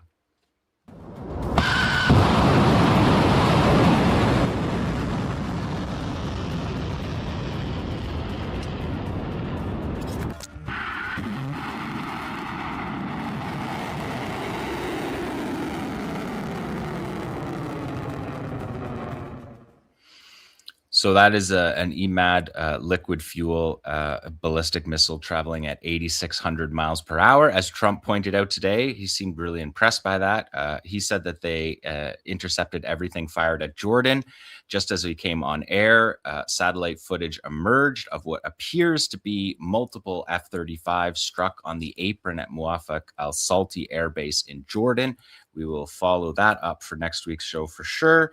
But again, the 𝐓𝐻 has a maneuverable re-entry vehicle. It is very difficult to intercept. It is why they fire multiple at each one, and has a 750 kilogram warhead, which means that when it strikes, it does very considerable damage.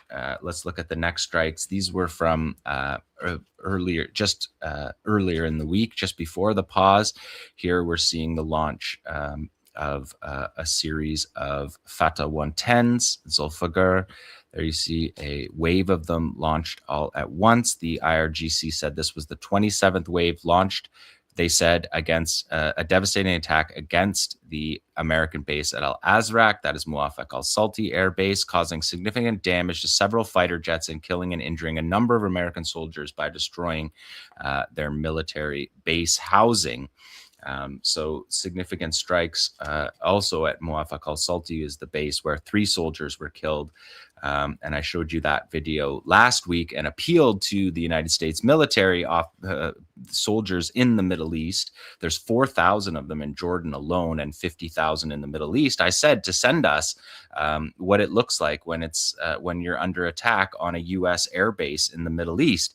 Well, just after saying that, Admiral Brad Cooper, who's the head of CENTCOM, it was said that he issued an internal warning about operational security after videos surfaced of the Muwafaq al-Salti airbase attack that was hit on July 17th. Obviously not implying that was a response to my call, but just that they are aware of the operational security and how impactful it is when the world sees the missile strikes on U.S. bases, as we saw on last week's show. You can always find Resistance Report back episodes on our YouTube channel and the Resistance Report playlist. Let's take a look at the other strike, number 7 here. We're looking at an IMAD launched here. You can see it in a daylight launch there. The first one we showed was a nighttime launch, but you can see the debris falling on it. And then there's a Fatah ballistic missile that travels at Mach 15. So that's what they're attempting to show you there, the speed at which it travels.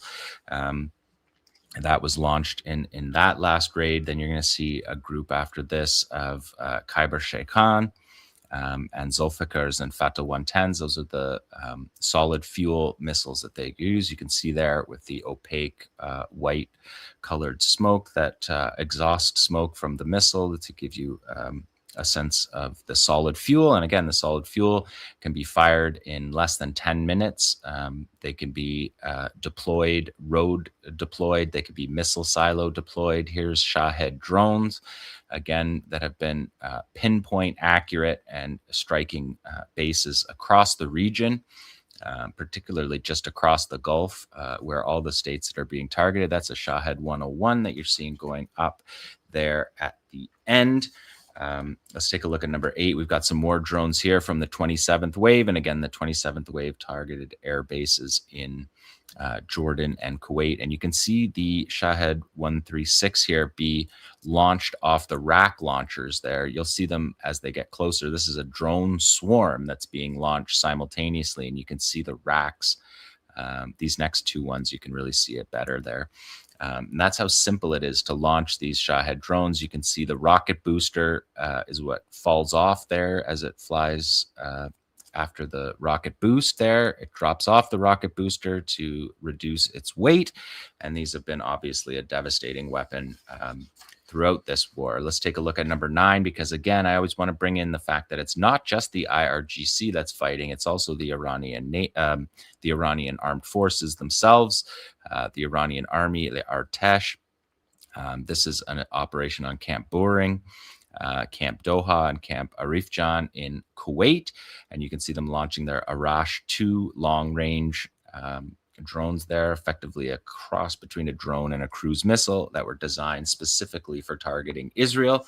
And they have announced 25 phases. So 27 phases for the IRGC plus what happened today, and 25 for the Army. That's how they are doing their accounting. And again, a phase for the Army is not a single launch. It's that whole series of launches. And a wave for the IRGC is not a single barrage. Sometimes a wave can last many hours and include many dozens of munitions fired at various targets. But that is how they are classifying their operations so far. Let's take a look at some battle damage assessment, because we're really starting to get these put together. Let's look at number 10. We can see the before and after on the Kuwaiti air base of Ali al-Salam. You can see the containerized base housing here. Again, I showed you this last week when it was destroyed at Muwafaq al-Salti, and also at Tower 22, the American base on the border between Jordan, Syria, and Iraq. And again, we can see the next slide, 11, shows you significant damage into these containerized housing units. We can see the after shot here from number 11. Maybe they're empty. Maybe they're all empty every single time they're hit. because we know the numbers that are coming out are not accurate, although the U.S. did update their casualty database to over 200 just in the July exchanges of fire. After that is on top of the more than 450 from the first stage of the war, the first 39 days from February till April. Let's take a look at number 12, because you can see the way that that we can use this SOAR atlas, this 3D atlas, to show you this destruction on the base using multiple maps here that you can see the containerized housing destroyed. On last week's show, I showed you this containerized housing on bases in Germany. This is how the U.S. Houses their troops. And we know just before coming on air that satellite footage revealed battle damage at Ali al-Salam Air Base, the same air base at the hangars of their MQ-9 Reaper drones. We'll have to follow that up for next week and get you visuals on that and on the strike on Muwafaq al-Salti Air Base that apparently targeted 3 F-35s on the apron. Let's take a look at number 13 now. This is King Faisal Air Base, and this just gives you a sense of the size of the base. And then we focus in here on these hangars that are destroyed. And you can watch on the right-hand side, you can see the panels get blown out of those 3 hangars. The IRGC said this was an ammunition storage facility. It doesn't appear to be. That wouldn't be where they would store their ammunition, but it's clearly hangars for fighter jets and drones, which in many ways is a lot more significant of a target. Let's look at number 14. That shows the before and after of that same strike.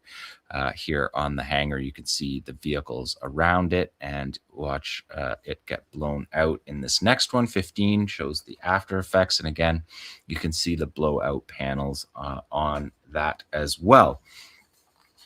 So these satellite images that the Iranians are giving to add into the mix of the SOAR 3D Atlas effects, which was launched just over a month ago and has been a real asset after the United States banned all commercial satellite companies from distributing battle damage in the Middle East. But those same satellites are allowed to show you battle damage in Iran.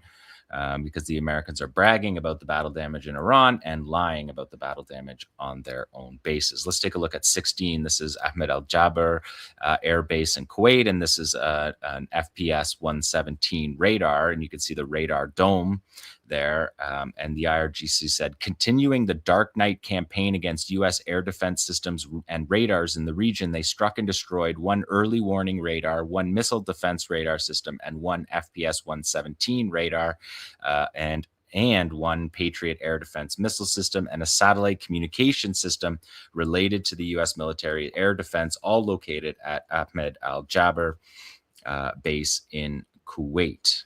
So those F-117, FPS 117 radars, I will show you this in the next slide, number 18. This is the original GE slide from the Cold War. This is a poster of them advertising this type of radar, and you can see a cross section of what the previous map just showed you as a radar dome, and whenever we see that, it just looks like a white ball. But this GE promotional poster, which was sent out during the Cold War, this is part of the U.S. missile defense program that is literally a $750 billion plus program that is being deployed in the Middle East right now and failing. Is a Cold War, is a process that began in the Cold War. And these were early warning radar stations that were set up in many cases in Canada to track Soviet launches. And so you can see on this one, inside, it looks like the dome is broken, but it's the cross section. You can see the massive size of the phased array radar that's in there, multiple stories high, and then below it, the base on which the FPS 117 sits can be a command center underneath. So maybe that's empty too, because we're not getting casualties like these ballistic missile strikes seem to indicate. Let's look at number 19, because this is an interesting one. The U.S. Relationship with Bahrain here being targeted. These are data centers, Amazon data centers being targeted in Bahrain. 2 of them were targeted. Bloomberg verified this. That satellite imagery shows 2 damaged Amazon.com Inc. data centers in Bahrain, supporting Iran's claims last week that they actually did this, which every single one of these does. The significant damage to the 2 data centers in the towns of Zalek and Ashkar, alleging that they were targeted because of Amazon's support for U.S. military operations. ACLED, the Armed Conflict Location and Event Data Organization, reported on July 24th, Iranian forces fired projectiles and hit Amazon's data center in Zalek. Following an earlier attack on 22 July, the Bahrain telecommunications company RJR data center in Askar, which hosts AWS cloud infrastructure, was struck on the 18th and the 21st. So repeated strikes on this cloud and Amazon data center infrastructure that you can see here clearly being targeted in this SOAR Atlas map.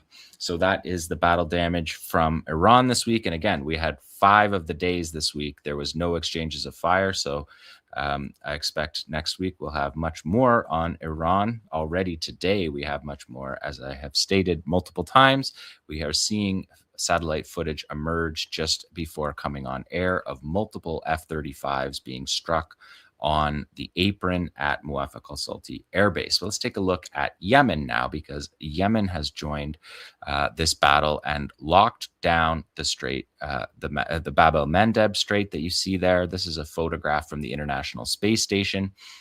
You can see the strait running off the Yemeni coast. And again, where Ansar Allah and the Yemeni armed forces are strongest is along that border in the country. So they have overwatch over the strait, and they have turned back dozens of Saudi vessels. And the key to this is that Saudi has a pipeline that runs to Yanbu, which is just up in the Red Sea. And that pipeline was supposed to be a way to bypass the Strait of Hormuz with 4 to 6 million barrels a day. Probably on the lower end of that. I think the higher end is the wish casting. But in any case, several millions of barrels, in addition to the Strait of Hormuz being taken off the oil market globally. And the Iranians are backing this. The head of the Quds Force said that lifting the 11-year blockade on Yemen is a legitimate and humanitarian demand for the oppressed people of that country of Yemen. General Ismail Qani said lifting the 11-year blockade is necessary. And the other thing that's interesting about this is the fact that the Saudi ships are very large crude carriers that are being loaded at Yanbu. And they're loaded too heavy. They're too deep to go through the Suez Canal. And so they either have to go with a lower flow rate, multiple ships, whatever the oil equivalent of roll on, roll off. They have to put it on a ship in Yanbu, take it to the edge of the Suez Canal, unload it onto a different ship, send that ship through, unload the other half onto another ship, send that ship through, get through the Suez, and then reload them.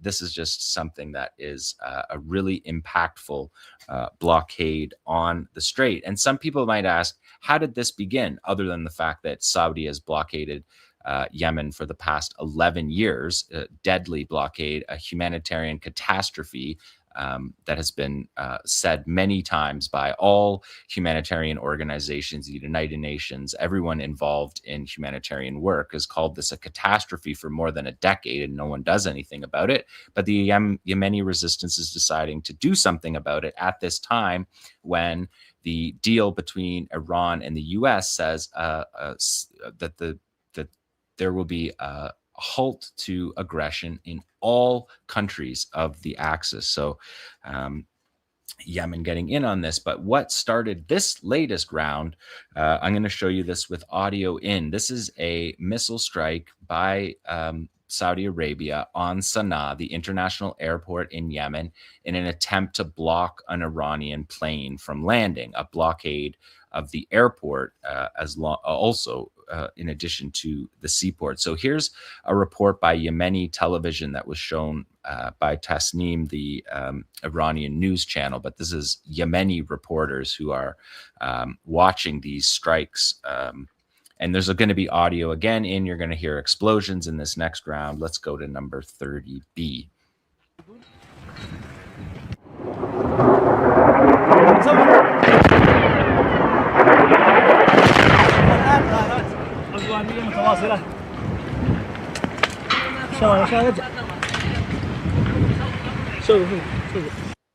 That falling debris that you can hear is always the telltale sound of authenticity. You can watch here. These are standoff Storm Shadow air-launched cruise missiles, multi-million-dollar cruise missiles, and they launched 10 of them, more than 20 million, to try to stop this landing, but they failed. They didn't even hit their targets, as you could see in that. They're just hitting the runway. But that is what led Yemen to respond, a blockade for a blockade. And in response, the Yemeni armed forces attacked Saudi Aramco, their major oil facilities in Yanbu and Jazan. And you can see that in the next slide. They responded immediately. And you can see here from NASA fire tracking satellites, again, using the SOAR Atlas, 3D Atlas. You can see what targets here, oil depots. It could be a lot worse. They could target the physical refinery as well. I think these are just the opening shots.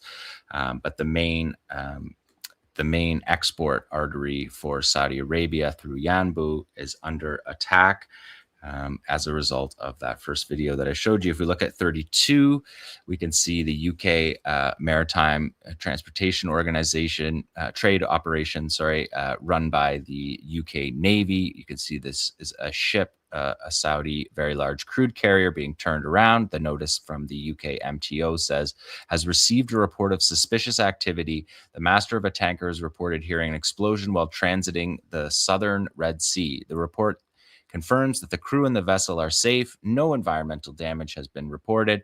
The vessels are advised to transit with caution, but that vessel turned around like several dozen others have turned around so as not to be fired on by the blockade that is being enforced by the Yemenis.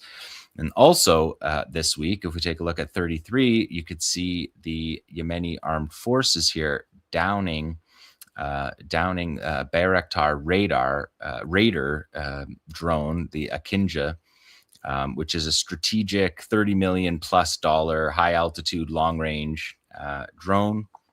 You can see it's massive, burning on the ground with the Yemeni tribesmen circling it, something we've watched on this show for almost 3 years now, watching these drones literally by the dozens, by the scores, if you will, that we have tracked. This drone was part of a major strategic alliance between Turkey and Saudi Arabia, $3 billion deal to get these drones into the Saudi. We can look at the next ones, have photos of the same thing. This drone was shot down in Al Jauf, which is in the north of Yemen, earlier this week, and you can see it. And this is a joint project. The Bayraktar 𝐤𝐿 project is such that they are training. They trained the first group of pilots, graduated late last year, and at the graduation ceremony was the Air Force commanders from the Saudi and Turkey Air Force. So this is a real joint project here. And this particular drone, this Bayraktar drone, has 24 hours endurance. It can carry a 1,500 kilogram payload, so it has offensive capabilities. It's a sophisticated drone that can be interoperable with fighter aircraft. And so this is really the crown jewel of Turkey's military industries that we're looking at burning here on the ground. And Yemen didn't let that pass. They put out the psychological operations video this week about the Bayraktar drone being dropped. You can see it here. There, it's the crown jewel of the military manufacturing. It says here it's going to talk about the summer of 2023 deal that just had its first pilots graduated late in 2025.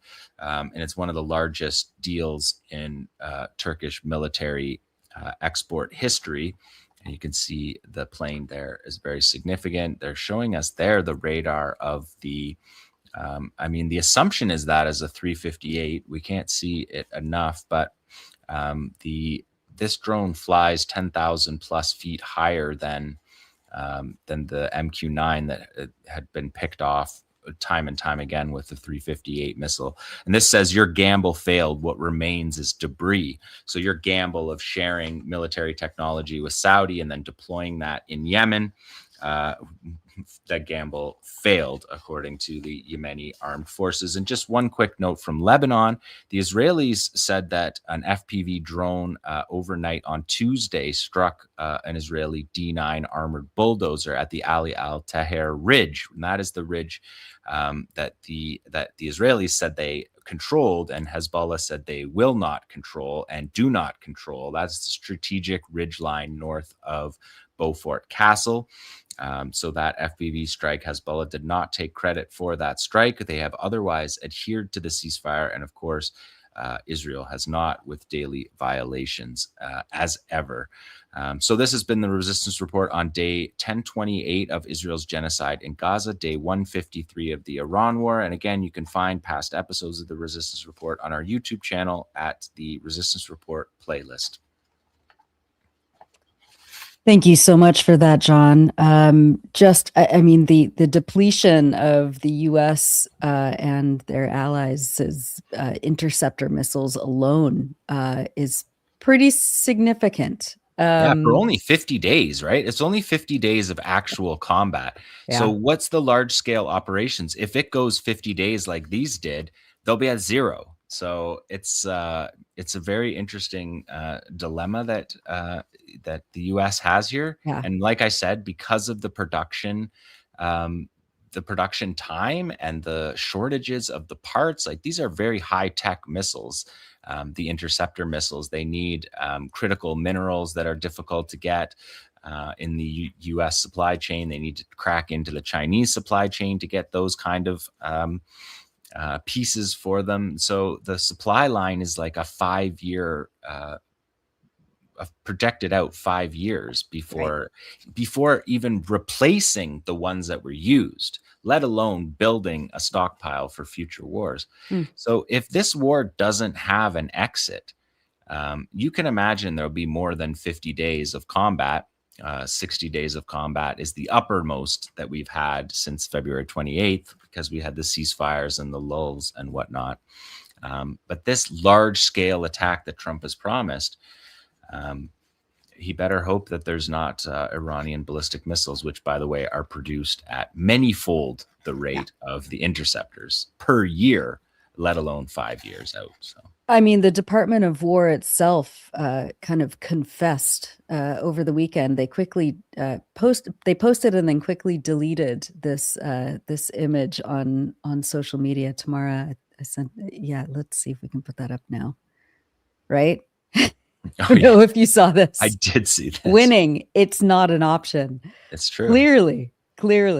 It's Every accusation is a confession. All the insecurity that Craig Mokhiber was talking about is on full display here with the U.S.'s Department of War. And I mean, what does this mean also for Israel's interceptor and so-called defense system? Yeah, sorry to interrupt, but No. I reported last week that the Israelis essentially mocked the Americans by saying, don't worry, we, like, to all the stories that were coming out, Army Radio, they talked to Army Radio and said, don't worry, we have plenty. We're all good. Like, don't worry about these Americans sweating it.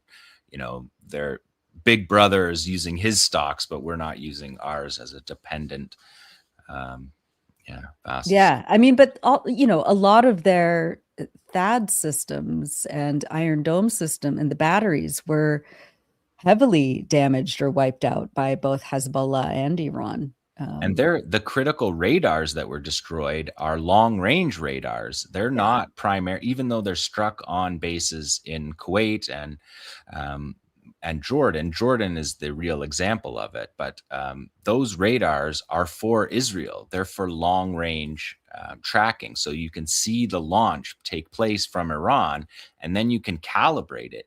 If you lose those radars, you create massive gaps in the layered system. And those gaps mean that the missiles respond later. They respond with less information because these radars are supposed to relay to each other a smaller and smaller target zone. But if those radars are missing, the target zone stays wide, requires you to fire multiple interceptors.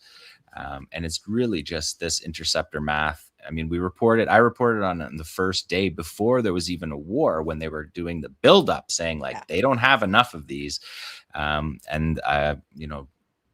Every show I was like, should do the interceptor stockpiles, and we never, it was never necessary because they just kept on firing them. And so we did it on the show today because the Americans are admitting that they can't, like their top generals are admitting that they cannot carry out a large scale attack like Trump is promising and chickening out on, or whatever he does all the time, changing his mind. Right.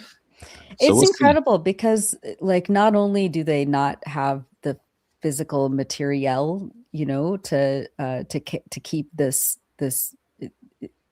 immoral, just total vile war of aggression against Iran going, but as you keep pointing out, the economic impact of the US's war of aggression is going to be felt not just for days or weeks or months, but years.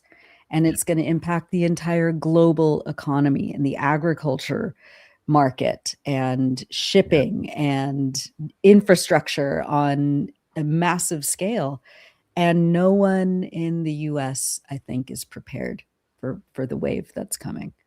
Yeah, no, especially when the entire economy in the US and Canada in particular are made up of the like on-time shipping, where instead of having warehouses stacked with products like decades past, now they store the products on trucks as they're driving it for up to the minute deliveries. That's all dependent on fuel prices. And the fertilizers, like you said, that is something that's going to impact next year's harvest all over the world and create crises. So really, the United States is just gambling with the world economy, with their own people's economy. Trump is super unpopular, like always. And this war is the kind of war that they said that his regime wasn't going to do. And now this looks like the most open-ended war. Right? Like he thought you could go in and smash some stuff and that Iran would collapse. Trump was upset at Netanyahu when he watched the Supreme Leader's funeral, and it was just like 40 million people showing up. And he's like, I thought they hated their leader. And, Netanyahu lied to them. I don't see the way out other than to essentially allow surrender. Iran to declare victory, and open the Strait of Hormuz. And Iran said that they will do that. And that is Memorandum of Understanding number 5, that management of the Strait of Hormuz is under the control of Iran and Oman. Right. Like it always has been and should be. All right. Thank you so much, Jon, for that. As I mentioned earlier, we are taking next week and the week after off from the regular live stream, but we will have regular coverage, including possibly a resistance report, depending on. Sure looks like that. Yeah. So definitely stay tuned for that. And of course, all of our regular coverage will continue on electronicintifada.net. Let's go ahead and take a quick look at the website. I wanted to point out especially the feature that we have on the top left, McCarthyism in Massachusetts. This is a really important article written by Chris Brady for the Electronic Intifada, talking about how after the crackdown on the student Intifada encampments on the campus of the University of Massachusetts, The university administration, he writes, has cut the only modern standard Arabic course. The university has also effectively fired an Iranian lecturer and Palestine activist, which he believes was politically motivated. So again, kind of, diving deep into the expanding repression on U.S. college campuses when it comes to not just Palestine activism, but a language course, just, McCarthyism in full view now across the West. So definitely give that a read. Of course, I read from Donya Abu Sitta's beautiful piece. Beautiful. As ever. Yeah, she's, and just a reminder, she is a kindergarten teacher.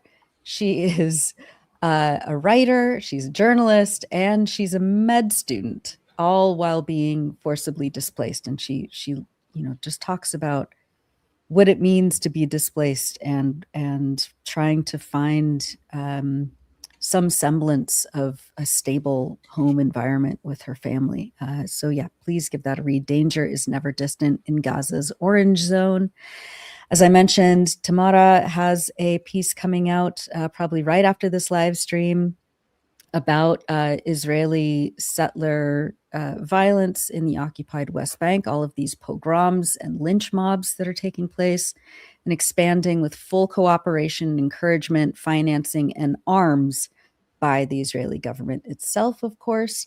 So stay tuned for that. And Jon, we have some people to thank. Ali is not here today, but he sent us a list of some of our donors who are helping to keep this publication, this live stream, and our contributors funded. So thank you again, everyone who has donated and keep donating. You can go to the Donate Now link at the top right of electronicintifada.net or follow the links below this video. And I want to thank Kavan, Barbara, Abraham, Elena, Fatin, Rima, Dale, Tabia, and Jenny, and also our monthly donors who deserve a special thanks because that's how we can count on funds still coming in and the ability to pay our contributors in Gaza and Lebanon, of course. So our monthly donors are Dennis, Samir, Salim, Iris, and Joanna. Thank you all so much. And thanks, Ali, for sending us that list. Again, go to electronicintifada.net, hit the Donate Now link, and thank you all for helping to keep this publication vital and vibrant and ready to take on whatever comes next. And thank you for all your comments. We see your comments. And we appreciate them. So mostly. Yeah. Thank you all.